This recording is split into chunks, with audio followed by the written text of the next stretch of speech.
नमस्कार मंडळी, मी अनघा. माझी आवडती सिरियल या यूट्यूब चॅनलमध्ये स्वागत आहे तुमचं. प्रेक्षकांनो, खूप दिवसापासून मला हा व्हिडिओ तुमच्यासाठी सादर करायचा होता, पण आज सोमवार आहे आणि आज करमलंच नाही आहे दिवसभरापासून, कारण नेहमीप्रमाणे आपला TRचा रिव्ह्यू आला नाही.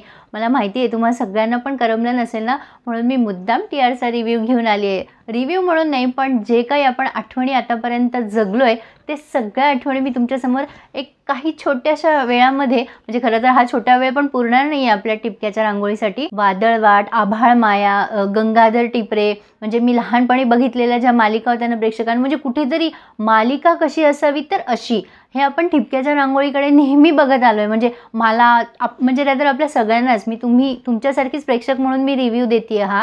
म्हणजे कुठेतरी माझ्याही मनाला असं बॉन्ड झाला होता की अरे, आपलं घरही असं असावं, म्हणजे आमचंही गावाकडे घर आहे, म्हणजे असा आपला चौकाचा वाडा असावा. म्हणजे असं कुठेतरी आपण हे प्रत्येक कॅरेक्टर ना रोज जगत होतो. अप्पू, शशांक, माई तर म्हणजे घराघरातली आईच होती.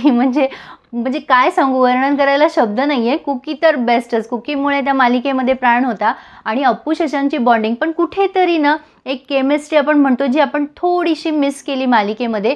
शेवटी म्हणा किंवा आधेमध्ये म्हणा, म्हणजे अप्पू शशांकचा जेव्हा त्यांनी पुनर्विवाह दाखवला त्यानंतर प्रेक्षक म्हणून आपल्या खूप अपेक्षा होत्या. म्हणजे ज्यासाठी त्या दोघांच्या बॉन्डिंगसाठी आपण ही मालिका बघत होतो, तर ती कुठेतरी घसरली. म्हणजे तिची प्रेग्नन्सी इतकी अचानक आली की आपण कोणीच त्यासाठी तयार नव्हतो. त्यामुळे पुढचे जे क्षण होते ना, जे सुखद क्षण होते, तिचे जे काय म्हणता येईल त्याला, जे डोहाळे होते, क्रीविंग्स वगैरे म्हणतात ना त्याला इंग्लिशमध्ये, तर ते आपण जास्ती एन्जॉय केले असते. तरी हे सगळं खूप अनरिअलिस्टिक वाटत होतं. म्हणजे तुम्हाला वाटत होतं ना प्रेक्षकांनो, मला वाटलं म्हणून मी जेन्युइनली तुम्हाला रिव्ह्यू देते. त्यामुळे ना कुठेतरी शेवट जरा गोड व्हायला हवा होता, पण आपलं प्रेमच एवढं आहे या मालिकेवर, आपण सगळं एक्सेप्ट केलं आहे, हरकत नाही आहे. पण पुन्हा जर TR आला तर नक्कीच आपल्या सगळ्यांना खूप आवडेल. रॅदर आपल्यासाठी ती पर्वणीच ठरेल. पण खरंच या मालिकेबाबतीत खूप आठवणी आहेत. सांगायचं झालं तर माझा सगळ्यात फेवरेट सीन होता ना तो जंगलामधला.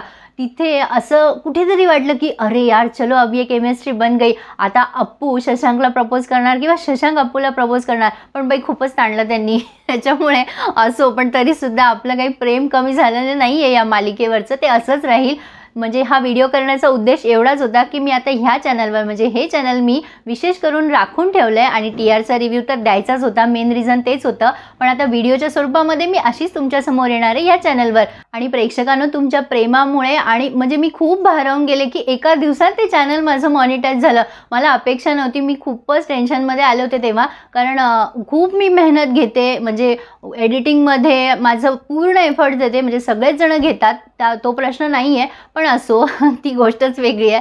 तर ह्या चॅनलवरती नक्की तुम्हाला खूप छान छान व्हिडिओज येतील आणि तुमचे मत ह्या चॅनलद्वारे मांडले जाईल. मी प्रेक्षकांपर्यंत पोहोचेल आणि त्यांची मतं आपल्या चॅनलवर मांडेल. कुठलं सिरियल त्यांना आवडतं, कुठलं कॅरेक्टर आवडतं, इथे काय सीन असायला हवा होता किंवा इथे काय स्टोरी असायला हवी होती, एक्सेट्रा एक्सेट्रा. तर नक्कीच तुम्हाला आवडेल, मी अपेक्षा करते. आणि मी कशी दिसते बाय द वे, मी मुक्तासारखी स्टाईल करून बघितली आहे. अशी मी राहत नाही रोजच्या माझ्या आयुष्यात. माझं असं एक बो वगैरे असतो, खूप साधी सिंपल. पण आता कॅमेरासमोर यायचं तर थोडं हायलाईट व्हावं लागेल ना, म्हणून मग हा थोडा अवतार केला आहे. कसा वाटला तोही सांगा. असो, तर नक्की चॅनलला सबस्क्राईब करा. जास्ती बोर करणार नाही मी तुम्हाला. चॅनलला सबस्क्राईब करा आणि हा माझा व्हिडिओ तुम्हाला कसा वाटला हे मला नक्की कळवा. लवकरच भेटूयात पुढच्या व्हिडिओमध्ये. तोपर्यंत धन्यवाद.